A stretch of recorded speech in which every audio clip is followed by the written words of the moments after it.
La Sûreté du Québec recherche activement le directeur de la Caisse populaire de Sherbrooke-Est, M. Charles Marion, qui a été kidnappé dans la nuit de samedi à dimanche à sa maison de Stoke, à une vingtaine de milles au nord-est de Sherbrooke. Les ravisseurs ont fixé la rançon à $1 million. Ils vont-tu le tuer? Ils vont-tu le mutiler juste pour prouver leur sérieux? Le gars nous attend. Ces ravisseurs soulignent qu'il est presque fou et que dans peu de temps, on en parlera au passé. Il avait dit « Perdez pas de temps parce qu'il a besoin de vous autres ». Puis il y en avait même des journalistes qui étaient quasiment rendus sur le balcon. Là. Alors je leur ai dit. Tout pour vous dire que mon père est sain et sauf. Ça demeure l'enlèvement le plus long au Canada. 82 jours, ça n'a aucun bon sens. La cache, elle est accessible par ce trou. Ça sent le moisi. Il a pensé à plusieurs reprises d'être tué, de ne plus revoir les siens. Bulletin spécial d'information, Charles Marion est impliqué dans son enlèvement. Le directeur de crédit à la Caisse populaire de Sherbrooke-Est n'a jamais été victime d'un enlèvement. Frère, t'as-tu vu ça? Ils disent que Charles aurait lui-même guidé OCB, Poirier puis Maltais pendant la première remise d'argent. Il y a quelque chose qui cloche dans sa vie privée. Monsieur Marion, est-ce que vous les connaissez, vos ravisseurs? Je te jure que je les connais pas. Ça veut dire quoi, ou juste là, ça, qu'ils ont cru que Charles mentit? Ou... J'ai rarement vu une enquête aussi mal faite que dans l'affaire Charles Marion. Un vieil homme disait partout que son voisin était un voleur. Par conséquent, le jeune homme fut arrêté. Quelques jours après, on démontrait son innocence.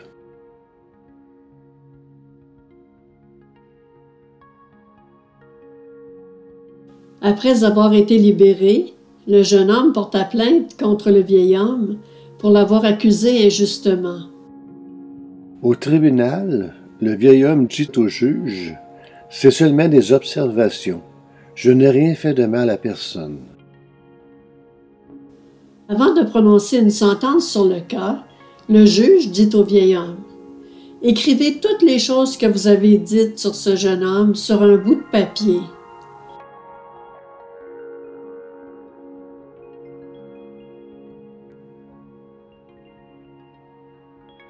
Vous les coupez en petits bouts et sur la route pour rentrer chez vous, vous jetez les bouts de papier par la fenêtre de votre voiture.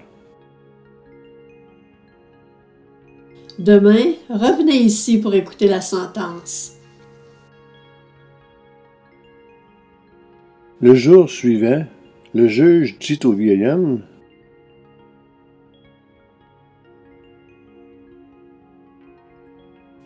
Avant de rendre ma sentence, je veux que vous sortiez et que vous ramassiez tous les bouts de papier que vous avez lancés hier de la fenêtre de votre voiture. » Le vieil homme dit « Je ne peux pas le faire. Le vent les a emportés partout et je ne sais pas où les trouver. »